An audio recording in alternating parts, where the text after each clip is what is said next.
I know. So when you have a lot of children, they tend to accumulate a lot of stuff and take up a lot of space, especially mine. The problem I've been having lately is their bikes in my garage, just all over the place, and it's a huge hassle. So today I'm going to make a bit of a bike rack so that I can get them out of my way.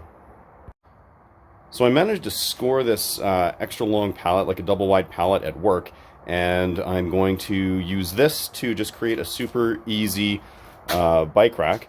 My first move here is just to actually cut this in half. So I'm going to use a skill saw and just cut along the far side of this here.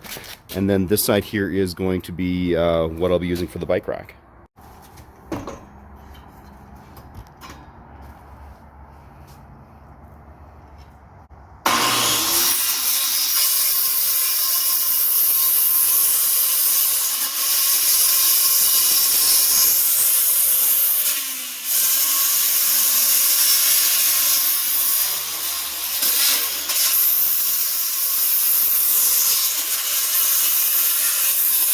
So now that I've cut through all of those, I just have to flip it up and over and cut off the few ones that were on the bottom.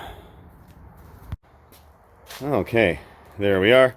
So now I'm going to want the bike tires to actually sit in between these boards. This is definitely too much of a gap for that bike tire. It's going to just like lean and fall over. So I need to pry up some of the boards, such as this one here, and shift it over so that it's a good distance. Now, fortunately, this pallet has some really nice thick boards on it. Thinner ones, it's a lot harder to pry them off without splitting them, especially if it's older. With this one, I'm just able to use this crowbar here, hammer it underneath with my hammer, and then pry it right up like that. Yeah, so I'm just going to do this for the boards that I need here. So now that I have this one off here, I'm just going to make sure that these nails are nice and straight so that once I do have this aligned properly, I can just kind of pound them in. So I'm just kind of lining this up here. I want to have like a little bit of room so that they don't have to like try to wedge them in super tight.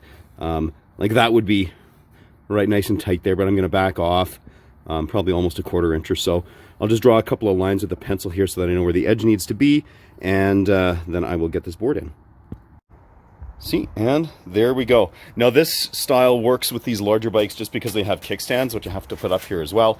If they didn't, I would have had to install some sort of like a vertical section into, you know, that would kind of hold the top of these tires here as well. But as it is, this will work.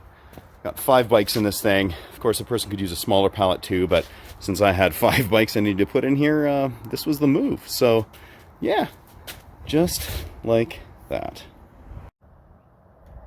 So here we are. I got the spacing all set up for these tires really nicely, so they fit quite perfectly. I did play around with the idea of trying to raise up this close end here, angle it up a little bit so that I wouldn't necessarily need the kickstands for these larger bikes. However, it was going to be impossible because this distance here simply isn't long enough to accommodate these larger tires without having to hack away some of this here and really kind of do some mucking around, which is not the intention of this bike rack.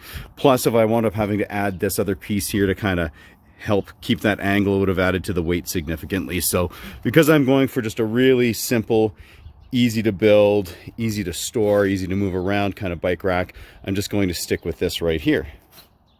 So there you have it. Just using a simple pallet, it's really easy to make a quick bike rack.